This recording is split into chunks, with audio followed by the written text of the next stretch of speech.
پچھلے 14 ماہ کی جو معیشت کی کہانی ہے وہ بہت ہی دردناک ہے. یہ کمپلیٹلی ایک مین میڈ کرائسس ہے جس میں ہم شامل ہوئے ہیں. خبریں ملتی تھیں ان کے مرضی کے اخباروں میں کہ جی قطر سے پیسے آ رہے ہیں, کبھی سعودی عرب سے پیسے آ رہے ہیں. کچھ نہیں آیا, $1 نہیں آیا. اگر یہ کہا جائے کہ ٹیکنیکلی ہم ڈیفالٹ کر چکے ہیں تو یہ بھی غلط نہیں ہوگا. یہ اکانومسٹس نے کہا بھی ہے. حکومت اس وقت شتر مرغ کی طرح زمین کے اندر اپنا سر ڈال کے بیٹھی ہے اور اس کرائسس کو بائی دا ہارنز نہیں لے رہی. یہ وہ کرائسس نہیں ہے جیسے پہلے پاکستان نے دیکھے تھے. جو آئی ایم ایف کا پروگرام کر لیا, کرائسس ختم ہو گیا, بوم بس سائیکل سے ہم نکل گئے. آئی ایم سوری ٹو سے this is an unprecedented time, not just in politics but also in economy.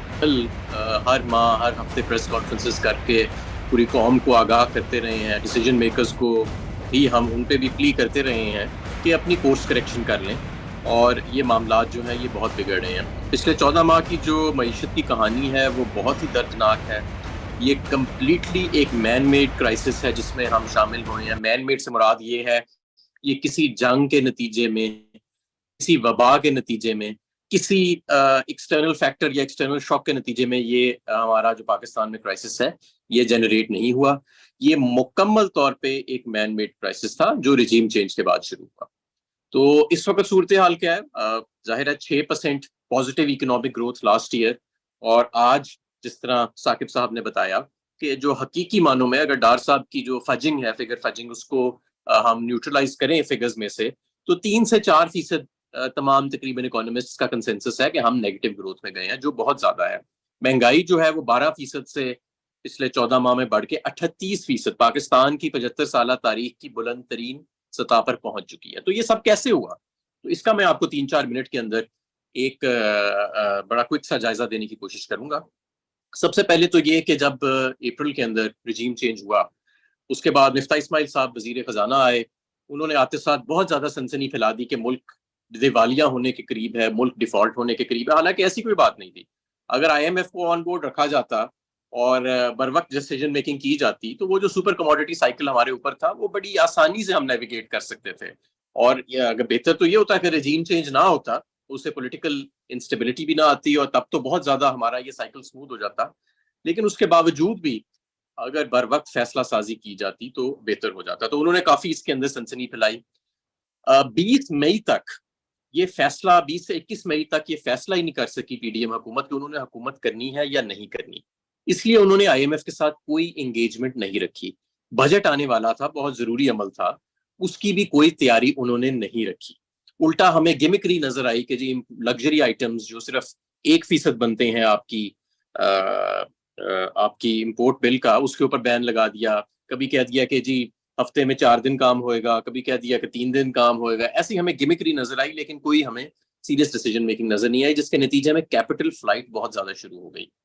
Rating agencies نے پچھلے 14 ماہ میں 2 مرتبہ, یعنی ایک مرتبہ پہلے ہمیں ڈاؤن گریڈ کیا اور اس کے بعد دوبارہ ہمیں فردر ڈاؤن گریڈ کیا. پچھلے 14 ماہ کے اندر ہمارا جو کریڈٹ ڈیفالٹ سواپ وہ 5% تھا جب مارچ کے اندر ووٹ آف نو کانفیڈنس سے پہلے, وہ تقریباً 50% پہ ابھی بھی اس وقت موجود ہے. یعنی کہ اس میں 10 گنا کا اضافہ جو ہے وہ دیکھنے میں آیا ہمیں.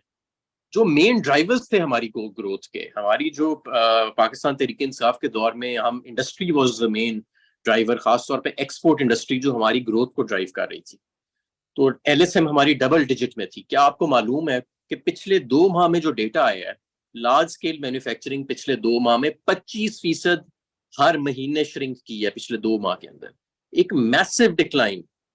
ایکسپورٹس اینڈ ریمیٹنسز ملا کے $6 ارب, یعنی یہ وہ رقم ہے جو ہماری رقم تھی, جو ہم کسی سے مانگتے نہیں تھے, جو ہم کسی سے قرض نہیں لیتے تھے سود والا, جو ہم کسی کے آگے ہاتھ نہیں پھیلاتے تھے. $6 ارب سمجھے ہماری جیب سے ہی نکل گیا اس اکنامک مس مینجمنٹ کی وجہ سے. آپ کی ایکسپورٹ اور ریمیٹنسز پروسیڈ میں پچھلے 1 سال میں $7 ارب کا کمی آئی ہے. تو اندازہ لگائیں کہ یہ کس حد تک اس معاملے کو مس مینج کیا گیا. کسی فرینڈلی کنٹری سے ہمیں کوئی سپورٹ نہیں ملی. سب نے ظاہر ہے رول آف لا کی بات کی, پولیٹیکل سٹیبلٹی کی بات کی, اور کبھی ہمیں خبریں ملتی تھیں ان کے مرضی کے اخباروں میں کہ جی قطر سے پیسے آ رہے ہیں, کبھی سعودی عرب سے پیسے آ رہے ہیں. کچھ نہیں آیا, $1 نہیں آیا. بلکہ چائنا نے رول اوور کیا, جو وہ پچھلے 10 سال سے بیچارہ ہمارا قریبی ساتھی ہمیں بیل آؤٹ کرتا ہے. پچھلے 10 سال سے وہ اپنے لونز کو جو رول اوور کر رہا ہے, چائنا نے صرف وہی رول اوورز کیے, اس کے علاوہ اور کچھ نہیں. اگر یہ کہا جائے کہ ٹیکنیکلی ہم ڈیفالٹ کر چکے ہیں تو یہ بھی غلط نہیں ہوگا. یہ اکانومسٹ نے کہا بھی ہے, اس وقت کوئی امپورٹ ڈیپینڈنٹ انڈسٹری اپنا را مٹیریل باہر سے منگانا چاہے وہ نہیں منگا سکتی. وہ ڈالرز کا بندوبست کہاں سے کرے گی؟ بینک کے پاس ڈالرز ہی نہیں ہے, امپورٹ کنٹرولز لگے ہوئے ہیں, اسٹرکٹ کیپٹل کنٹرولز لگے ہوئے ہیں, تو آپ نہیں کر سکتے. اور آپ کے اگر آپ پینٹ اپ پیمنٹس, جو آپ کی کمرشل پیمنٹس 7 سے 8 ارب ڈالر کی اس وقت سسٹم کے اندر فریز ہوئی ہیں, اگر آپ وہ مطلب ملٹی نیشنلز باہر اپنا پروفٹ نہیں ریپیٹریٹ کر سک رہے, اپنی پیمنٹس نہیں ریپیٹریٹ کر سک رہے, اگر ان سب کی رقم آپ نکال لیں تو 7-8 ارب ڈالر بنتی ہے. وہ آج آپ نہیں دے سکتے. آپ کے تو ریزروز 4 ارب ڈالر سے کم پہ چلے گئے ہیں. وہ بھی آپ کے پاس پتہ نہیں پیسہ موجود ہے کہ اس وقت نہیں ہے, اس پہ بھی قسم قسم کی اسپیکولیشنز جو ہیں وہ ہو رہی ہیں.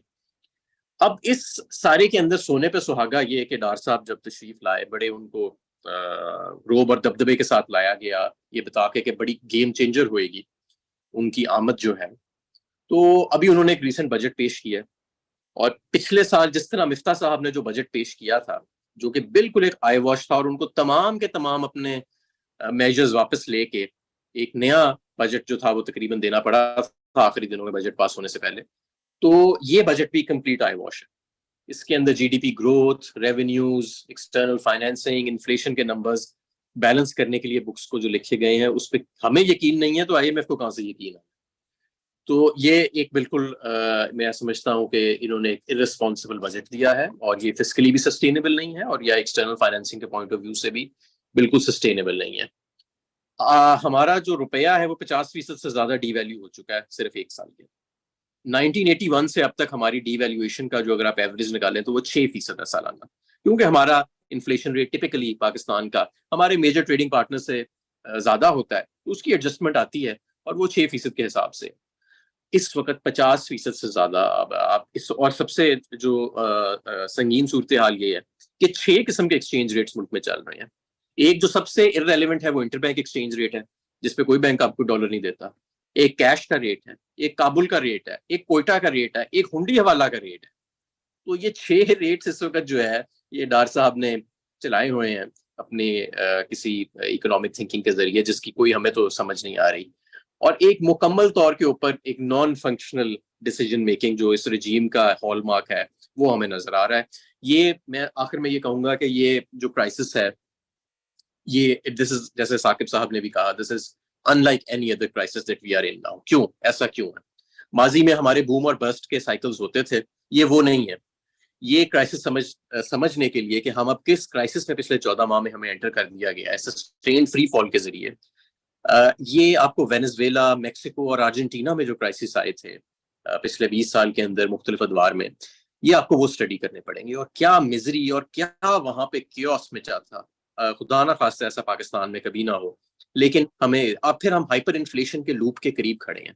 38% انفلیشن ہے, 32,000 آپ نے نئی ویجز کی ہیں, اس کے ویج اسپائرل بھی اب شروع ہوئے گا ایک نیا. میں سمجھتا ہوں کہ 35% آپ نے گورنمنٹ امپلائیز کی بڑھائی ہیں. ظاہر ہے وہ بھی ایک بینچ مارک ہوتا ہے ٹپکلی پرائیویٹ سیکٹرز کے لیے, تو وہ ایک ویج اسپائرل انفلیشنری سائیکل کو ایک فیول کرے گا. تو اگر اب مزید ہمارا خدا نہ خاصا روپیہ ڈی ویلیو ہوتا ہے, اور یہ ایگزسٹنگ ہمارے انفلیشنری سائیکلز جو ہیں یہ آلریڈی پلے میں ہیں, تو ہم پھر ایک ہائپر انفلیشنری لوپ کے قریب ہیں. اور ہائپر انفلیشنری لوپ کا یہ مطلب ہے کہ آپ کی کرنسی کے اندر سے لوکل پلیئرز کی بھی کریڈیبلٹی ختم ہو جاتی ہے, اور this is a crisis unlike any other.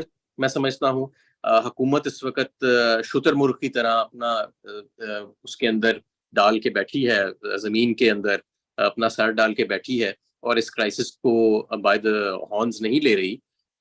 یہ کرائسس خدا نہ خواستہ اگر اس وقت اس کو کنٹرول نہ کیا گیا تو جیسے میں نے پہلے کہا, یہ وہ کرائسس نہیں ہے جیسے پہلے پاکستان نے دیکھے تھے, جو آئی ایم ایف کا پروگرام کر لیا, کرائسس ختم ہو گیا, بوم بس سائیکل سے ہم نکل گئے, تھوڑی اسٹیبلائزیشن کر لی, پھر تھوڑی سی کنزمپشن لیڈ گروتھ کر لی, اور آخری بجٹ اپنا ایک پاپولسٹ قسم کا دے دیا اور چلتے ہوئے. یہ وہ بجٹ نہیں, یہ وہ اس وقت حالات نہیں ہیں. I'm sorry to say this is an unprecedented time, not just in politics but also in economy.